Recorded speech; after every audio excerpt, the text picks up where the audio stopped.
এই পৃথিবীতে যারা আছি আমরা, এই দুনিয়াতে আমরা যদি অন্ধ থাকি, তাহলে আমরা আখিরাতে অন্ধ হিসেবে বুঝবো। এটা কোরআনের ভাষা। কার ভাষা? কোরআনের ভাষা। এখন আমরা যদি এই পৃথিবীতে থাকি, আল্লাহকে চিনতে হবে। আমাদেরকে কি করতে হবে? এই দুনিয়াতে থাকি আল্লাহকে চিনতে হবে।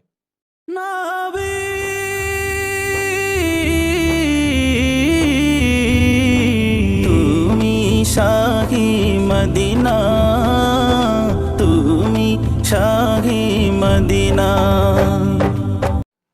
আজকে আমরা যারা এই দুনিয়াতে কামিয়াবি চাই, মোকাম্মেল হইতে চাই, আমাদের জীবনে পরিপূর্ণতা দরকার, আমাদের জীবনে এবং আখিরাতেও পরিপূর্ণতা দরকার।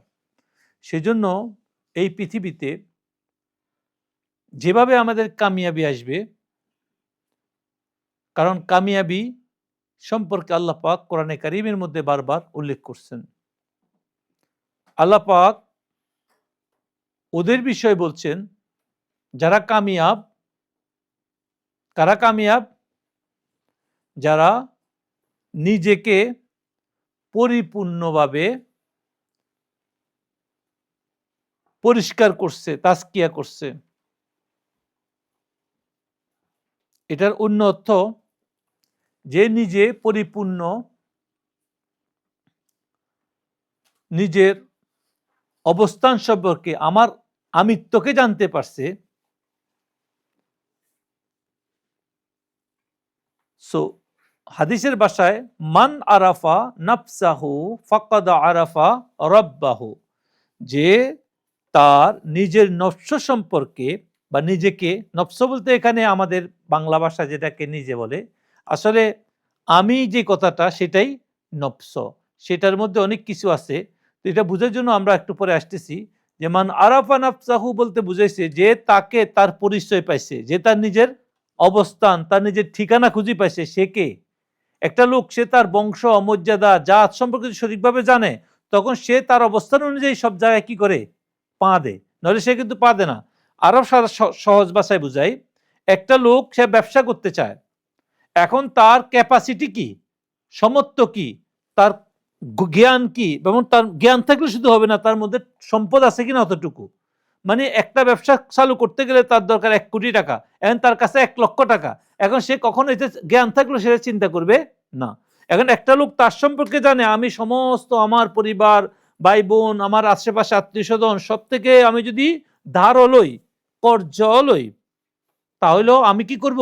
আমার কাছে হয়তো 30 লাখ টাকা, সে কখনো 30 লাখের উপরে সে কখনো ব্যবসার চিন্তা করবে না। কেন? সে তার সম্পর্কে জানে, তার অবস্থান সম্পর্কে জানে, তার কি অবস্থান আছে সেটা সে জানে, তার ক্যাপাসিটিতে সে হাত পাতালে কয় টাকা পাবে সেটা সে জানে। তার মানে কি? এটা বোঝানো হয়েছে, এটা দ্বারা বোঝানো হয়েছে একটা লোক তার অবস্থান সম্পর্কে, তার সম্পর্কে সে তার লিমিটেশন সম্পর্কে কি জানে। তো এই জন্য একটা মানুষ মান আরাফা নাফসাহু, মানে সে তার সম্পর্কে, সে কে, তাকে কিভাবে সৃষ্টি করা হয়েছে, তার কাজ কি, তার রবের সাথে তার অবস্থান কি, সে যখন সবকিছু সম্পর্ক জানি পালাবে, তখন বলা হয়েছে ফাকাদ আরাফা রাব্বাহু, সে তখন তার রবকেও জানতে পারবে। ফাকাদ আরাফা রাব্বাহু, সে তার আল্লাহকেও, রবকে, মালিককে, প্রভুকে সে চিনতে পারবে। তার মানে এটা কি বুঝাইছে? তাহলে এখন আমাদের ঠিকানা কি? আমাদের আল্লাহকে পাওয়া, আল্লাহকে চেনার জন্য আমাদের কি কি দরকার? আমাদের নিজের সম্পর্কে জানা দরকার। আমাদের সম্পর্কে আমরা যদি না জানতে পারি, তাহলে কখনো আমরা রবকে খুঁজে পাবো না। কোরআনে কারীমের মধ্যে আল্লাহ পাক বলতেছেন ওয়াফি আনফুসিকুম আফালা তুবসিরুন। কয় এখানে মুফাসসিরিন এটার অর্থ অনেক বলছে, তোমার নফসের দিকে তাকাও, তোমার ভিতরের দিকে তাকাও, তোমার ভিতরেই আমার নির্দেশন সমূহ আছে। কোন কোন মুফাসসিরিন আমি তোমার ভিতরেই আছি বাবু বলছে, কোন কোন মুফাসসিরিন বলতেছে তোমার নফসের দিকে তাকাও, তোমার ভিতরের দিকে আমার নির্দেশন দিকে দেখো। আফালা তুবসিরুন, সূরা আয-যারিয়ার মধ্যে বলছে আমাকে দেখো না, আমার নির্দেশনের মধ্যে আমাকে খুঁজে পাও না, যে আমাকে খোঁজো, তাহলে তুমি খুঁজবা কোথায়? আমাকে খোঁজো। তাহলে আল্লাহ পাক বলতেছে অন্য এর মধ্যে বলছে আল ইনসানু সিররি আনা সিররুহু, বলছে মানুষ আমার গুপ্তবেদ।